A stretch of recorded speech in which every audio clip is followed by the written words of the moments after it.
Viewer discretion is advised.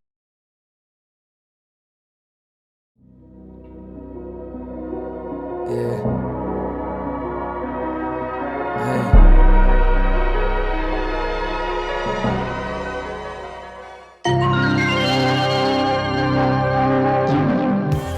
I don't think I've told a story about my 8th grade year because it took me a while to finally open up about it after I don't know, about 6 to 7 years.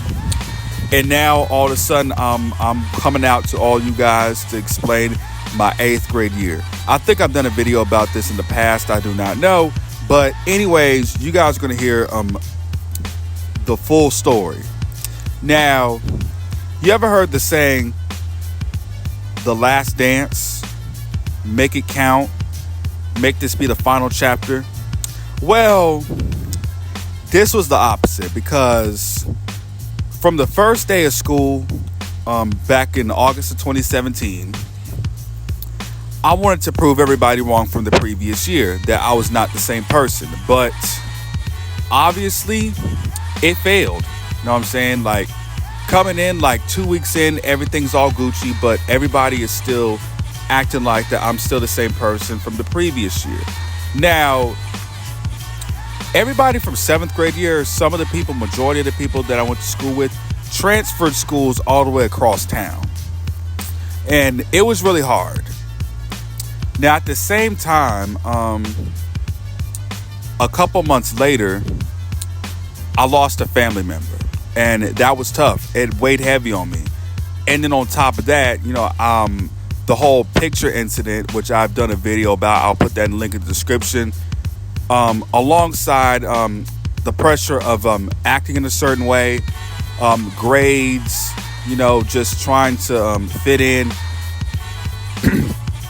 It was tough. It weighed heavy on me. You know what I'm saying? I even told people that I lost a family member, but this incident was still being brought up. I felt like nobody even cared at the time. So I was feeling like an outcast majority of the year. You know what I'm saying? It felt like I couldn't do anything right. You know what I'm saying? I wasn't innocent. I wasn't receiving a lot of grace at all. You know what I'm saying? Because of my reputation. You know what I'm saying? It was in the toilet at this point. No matter how many times I've tried, to prove to everybody that I've changed, that to prove everybody that I am a good person, there's always narratives. You know what I'm saying? And then I did do basketball that year, and there was a certain time I thought I was going to get booed. I was going to get any cheers at the pep rally, but that wasn't my mindset either. You know what I'm saying?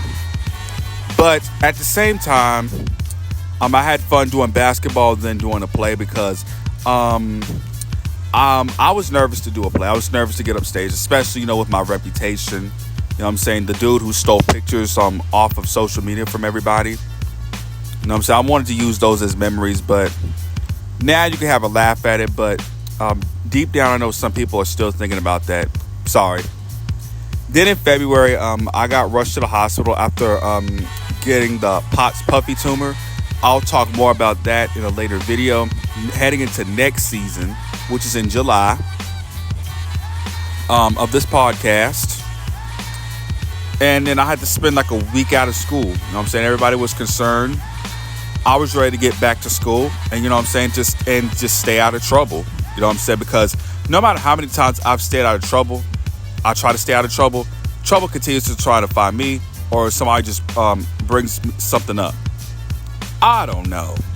But anyway, again, it's probably my reputation.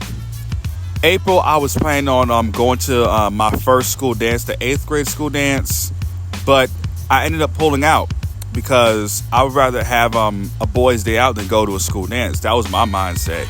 You know what I'm saying?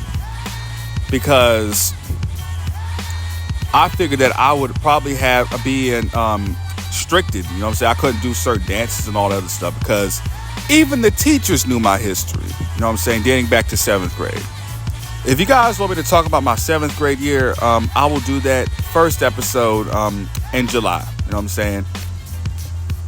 June is almost here, but at this point, at this point, I was just growing tired of, the whole year. The whole year, like the whole 8th grade year was just an absolute nightmare, bro. Like, I couldn't stay out of trouble. Things weren't going right. And it was just mentally exhausting, tiring. And basically, along with everybody, nobody even liked it anymore. So everybody was ready for high school. So was I. You know what I'm saying? Because those kids who went to middle school with me went to high school with me. You know what I'm saying? Like, I said, why not next year? Prove them wrong. Or in 2 years. You know what I'm saying? They'll be forgetting all about this 8th grade shit. You know what I'm saying? And looking back at it now, there were a lot of things I could have done. A lot of things that I needed to improve on. Like, bossing up. You know what I'm saying? Stop holding back. Stop just letting people tell you what you should do and shouldn't do. Be your own person. Stop caring about if people got mad at you or not. Stop caring about what people say about you. And keep your head up high. Because my mental health was really down that year. But anyways, that is the story about my 8th grade year. I will do my 7th grade year next, and then my 6th grade year in the next season. And I'm thinking about pulling out some stories from elementary school. You know what I'm saying? Like, there's a lot of stuff I can do. But anyways, thank you guys for watching. Thank you guys for supporting. And I will see you guys in the next video. And also, hit that subscribe button, hit that like button. And I will most definitely still be on here. We're going to have some fun this summer. Some real fun. Like, no more holding back. No more holding off on the fun, because June and July will be very fun. And in August, y'all have to go back to school. So, I'm excited. I'm really happy to do this story time video on this podcast, just to get this out of the way, because I will forget about it in another few years.